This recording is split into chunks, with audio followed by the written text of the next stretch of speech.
Herkesin burasında, herkesin buracığında çıkılalı konu. Herkesler sevdiği babalar vermez. Neden vermez? Orada adet midir efendim? Akraba evliliği var. Karşı mahalleye bile kız verilmezdi. Bundan 30 sene evvel asla.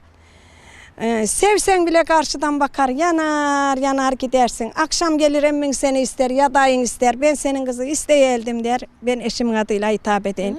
Mustafa ben senin kızı istemeye geldim bizim oğlan. Olur be abi. Tamam kızıma sorayın yok. Aldıklarıyla götürürler ardına baka baka. Bağır yana yana gider. O da türkü söyler. İşte bağırın yanınca oradan bir şeyler söylenir. Onlardan böyle bir desen bize. Söylenir kızım. Ben demeyin indi hacıyın. Oğlanlarım desin akşam yazdım verdim ellerine. Onlar desin. Şimdi senin bir de farklı bir özelliğin var. Her anneye mahsus değildir bu. Tabii ki insanlar o köy kültüründe mutlaka sevenler kavuşamamıştır.